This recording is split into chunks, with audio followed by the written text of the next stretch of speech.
پھر شاہد افریدی صاحب نے کہا کہ این آر او دینے کا اختیار وزیر اعظم کے پاس نہیں ہونا چاہیے, این آر او دینے کا اختیار بھی پاکستان کے اداروں کے پاس ہونا چاہیے. یعنی انہوں نے کہا کہ ایک وزیر اعظم جو 24 کروڑ عوام کے ووٹوں سے منتخب ہو کر وزارت عظمیٰ کے عہدے پر بیٹھتا ہے, اس کی کوئی حیثیت نہیں ہے. جو پاکستان کے ادارے ہیں وہ مضبوط ہونے چاہیے, ان کو فیصلے کا اختیار ہونا چاہیے, ان کی مرضی ہونی چاہیے. جب جس مرضی وزیر اعظم کو اٹھا کر پھینک دو, جب جس بندے کو مرضی وزیر اعظم کی کرسی پر بٹھا دو. یہ لبے لباب ہے شاہد خان افریدی صاحب کی پوری میڈیا ٹاک کا. اب جب وہ میڈیا ٹاک سوشل میڈیا کے اوپر وائرل ہوئی, سب نے سنی, تو اس کے اوپر عمران ریاض خان نے اس کے اوپر ایک کمنٹ کیا. وہ کمنٹ آپ کو میں دکھاتا ہوں, پھر شاہد افریدی صاحب کا جواب بتاتا ہوں, پھر میں آپ کو اینڈ میں بتاؤں گا کہ اصل میں شاہد خان افریدی صاحب کس مشن کے اوپر ہیں.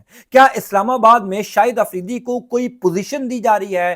کیا محسن نقوی کی جگہ شاہد افریدی صاحب لینا چاہتے ہیں؟ یہ جو چہ مگوئیاں ہیں, اس حوالے سے میں آپ کو آگے چل کر بتاتا ہوں. لیکن پہلے عمران ریاض کا ٹویٹ. آپ نے افریدی صاحب کی گفتگو میں نے آپ کو بتا دی کیا تھی, اب عمران ریاض کا ٹویٹ دیکھیے. عمران ریاض نے لکھا, شاہد افریدی کو قوم نے سر آنکھوں پر بٹھایا, مگر انہوں نے ملک لوٹنے والوں سے لے کر مینڈیٹ چوری کرنے والوں تک کو مبارکبادیں دی. لوگوں نے برداشت کیا, مگر جب اپنی مقبولیت کی دھن میں مگن شاہد افریدی نے پاکستان کے سب سے بڑے عوامی لیڈر پر کھل کر تنقید کرنا شروع کی تو لوگوں کے صبر کا پیمانہ لبریز ہو گیا. پاکستان میں شاہد افریدی, ان سے کمتر اور ان سے بہتر بہت سے سٹارز موجود ہیں جو آج بھی مختلف انداز میں خود کو عوام سے جوڑے ہوئے ہیں.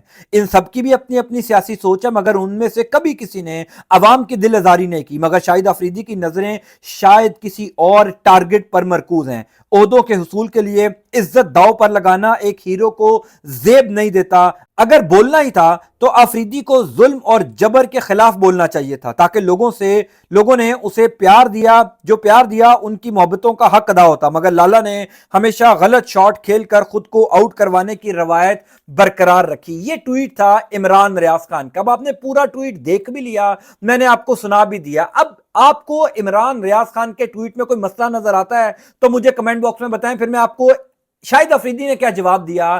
پہلی دفعہ عمران ریاض خان کے سامنے کھل کر شاہد افریدی آئے ہیں, وہ کیا جواب ہے وہ بھی آپ دیکھیے. میڈیا ٹاک میں نے آپ کو بتا دی, عمران ریاض خان کا ٹویٹ میں نے آپ کو بتا دیا. افریدی کا ٹویٹ دیکھیں. افریدی کہتے ہیں, جناب لائک, ری ٹویٹ, ویوز وغیرہ کے چکر میں سچ اور جھوٹ میں فرق کرنا بہت مشکل ہو گیا ہے. ایک صحافی اور ٹرول میں یہی فرق ہوتا ہے کہ صحافی تحقیق کرتا ہے, بہتان تراشی تو سب سے آسان کام ہے. میں آج بھی اپنی بات پر قائم ہوں کہ عمران بھائی میرے رول ماڈل تھے, جنہیں دیکھ کر میں نے شروع کی, ورنہ میں کرکٹر نہ ہوتا. جھوٹ اور پروپیگنڈا کی وجہ سے نہ میرا موقف بدلے گا اور نہ ہی اسے تحریک انصاف یا عمران خان کی کوئی خدمت ہوگی. یہ شاہد خان افریدی صاحب نے عمران ریاض خان کو ٹویٹ کا جواب دیا. اب میں آپ کو موٹا موٹا اس پوری لڑائی کا بیک گراؤنڈ بتا دیتا ہوں.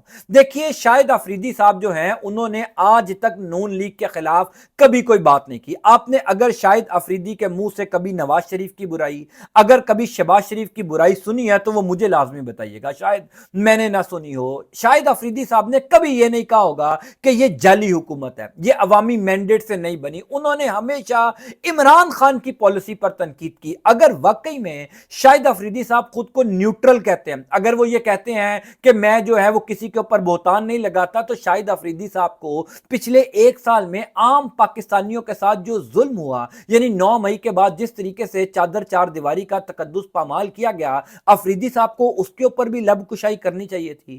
پاکستان کے بڑے بڑے کرکٹرز اس کے اوپر بات کرتے ہیں. یعنی میں آپ کو ایک اور خبر بتاتا ہوں, آپ سعید انور کا ٹویٹر اکاؤنٹ دیکھیے. سعید انور جو پاکستان کے بہت بڑے سٹار تھے, بہت بڑے کرکٹر تھے, میری نظر میں شاہد افریدی سے کئی گنا بڑے وہ پاکستان کے کرکٹر تھے.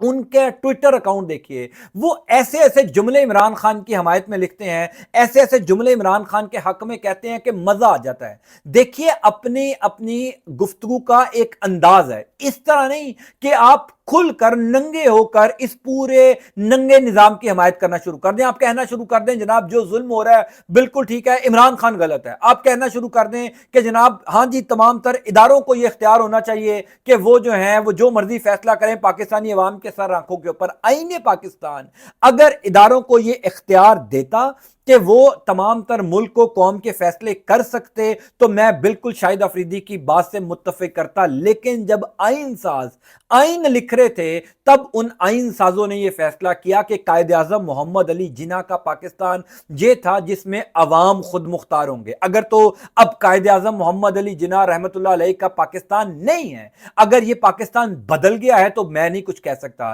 لیکن قائد کا پاکستان تو یہی تھا کہ آئین کے مطابق پاکستان چلے گا، جس کا فیصلہ عوام کریں گے۔ ان کا کون وزیر اعظم ہوگا کون نہیں ہوگا یہ اختیار مملکت خداداد عوام پاکستانی عوام کو یہ فیصلہ دیا گیا، لیکن شاہد افریدی صاحب نے کہا اداروں کو اختیار دے دیں۔ ٹھیک ہے، آپ کی اپنی رائے ہے۔ عمران ریاض خان نے آپ کو یہ نہیں کہا کہ آپ جو ہیں وہ جھوٹے ہیں، آپ بہتان تراشی کرتے ہیں، انہوں نے صرف یہ کہا کہ جناب آپ اس کے اوپر بھی لب کشائی کریں جو لوگوں کے ساتھ ظلم ہوتا ہے، تاکہ لوگوں کو بھی پتا چلے کہ لوگوں نے جو آپ کو محبت دی ہے اس کا حق ادا ہو۔ لیکن شاہد افریدی صاحب نے آگے سے جو جواب دیا وہ میری سمجھ سے باہر ہے۔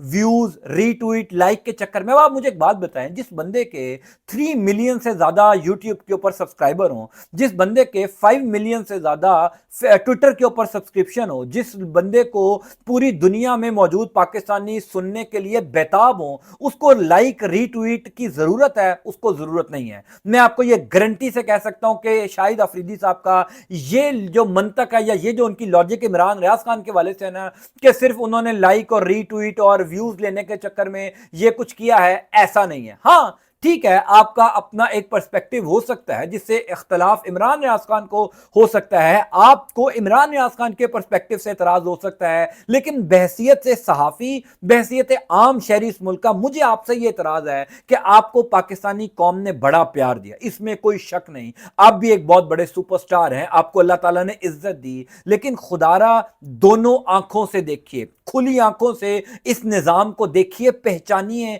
کہ اس نظام نے پاکستانی عوام کے ساتھ کیا کیا ہے۔ میں بالکل یہ بات نہ کرتا اگر آپ نے 9 مئی کے بعد جو کچھ تحریک انصاف کے عام کارکنان کے ساتھ ہوا اس کی مذمت کی ہوتی۔ عمران خان پچھلے 240 دنوں سے جیل میں ہے، کسی ایک دن آپ نے کہا کہ عمران خان کے اوپر جو کیسز ہیں وہ ثابت تو ہو نہیں رہے، عمران خان کو حق دفاع تو دیا نہیں جا رہا، آپ اس کے اوپر بات نہیں کرتے۔ آپ یہ بات ضرور کرتے ہیں کہ جناب نواز شریف پاکستان کے وزیر اعظم بن جاتے تو ملک کی تقدیر بدل جاتی ہے، آپ یہ ضرور بات کرتے ہیں کہ شہباز شریف پاکستان کے بہترین ایڈمنسٹریٹر ہیں، سو 2 کشتیوں میں سوار ہو کر نہیں چلا جا سکتا۔ شاہد افریدی صاحب، دنیا بدل گئی ہے، پاکستانی بھی بدل گئے ہیں، پاکستان بدل گیا ہے، یہاں پر نوجوانوں کی سوچ اب کرسٹل کلیئر ہے۔ میں بہرحال انشاءاللہ آپ کو اس سوال سے اپڈیٹ کرتا جاؤں گا۔ اللہ تعالیٰ آپ کا، آپ کے خانہ کامی و ناصر ہو۔ انٹل نیکسٹ ٹائم، اللہ حافظ۔